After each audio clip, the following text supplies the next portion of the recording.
I was recently sent a link to a video um, that featured two young men.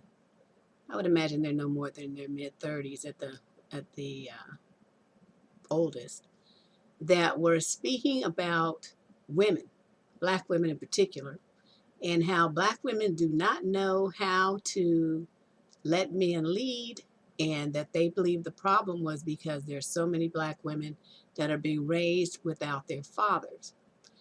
They felt that the women's mouthiness, challenging attitudes, and what they called a lack of respect and refusal to, quote, let a nigger be a nigger, end quote, was somehow related to this lack of fathering. Now, saying that, women didn't have this model of how a man's supposed to be and all this. I can throw the same charge back. I mean, for every household that has a female in it with no father, there's a young man with no father. Now, you guys are saying that women don't know how to be women and let you be a man. With a mother there, I think the women have a better idea how to be a woman than you do to be a man, because you are learning from television, fools on the street, videos, and knuckleheads on YouTube, and listening to people that are telling you that a man's role is to control and to dominate. That is not a man's role at all. And it's sad to see so many young black men caught up in this nonsense where they think that in 2011 and beyond, that women are going to be locked into some stupid role. Get over yourself. That's not going to happen. I heard things out of their mouth that were so misogynistic and ridiculous. It was just appalling to see that young men still have this mentality of somebody out of 1510. I just couldn't believe my eyes. So, you guys are sitting there saying, well, if I want to choke her, she's not supposed to choke me back. Fool, you don't choke a woman. I don't care if it's in jest, in passion, and anything else, unless you have her consent. So, that alone is wrong. Saying something like, shut the fuck up, bitch, and all this kind of stuff. You don't talk to your woman like that. And if you talk to a woman and you use profanity at her, don't be surprised when she has no respect for you as a man. That's not how you talk to someone that you love and that you want to get their respect from. You give respect, you get it.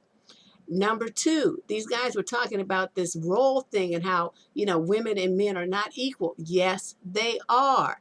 No relationship these days is going to be that male dominated nonsense that you guys have been socialized to think is the way a relationship should be. No woman wants that. That is why women get a divorce 75% of the time, and divorces in the black community are even higher than that. So it's like, you guys got to really understand this. Black men need to get their heads out of their asses. This is not the way that this is going to work anymore. No woman is going to marry you with this rigid idea of a, quote, role where you command and boss her and tell her what to do and talk to her like a child.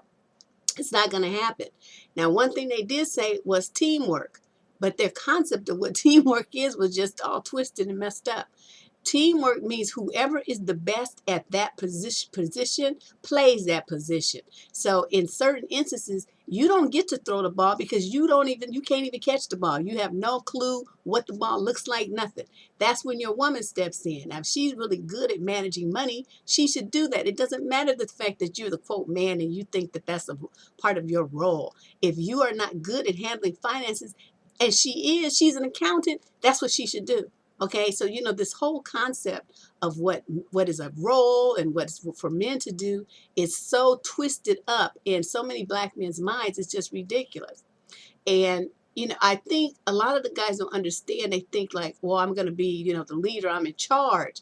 You see that as a benefit. What you guys fail to understand is that is a huge responsibility, and most young black men are not up to it. I see this. I've been doing for 20 years, and I see it over and over and over. Without a man to model those behaviors for you, you don't know what the hell you're doing. You want to come in and start trying to tell people what to do, clueless about how this is supposed to go down, clueless about your role, the responsibilities that you have as a provider. You don't just provide financially. You have to make sure that everyone in your house is emotionally and psychologically taken care of as well. When you call your woman bitch and hoe and cussing her and say shit to her and choke her and hit her on the ass in ways that cause her pain, you are not doing that. You are being abusive and you are driving her away. Number two, If you're going to be a protector to your woman, then protect her. But that also means your children. That means that you see things that could happen and you take care to prevent them.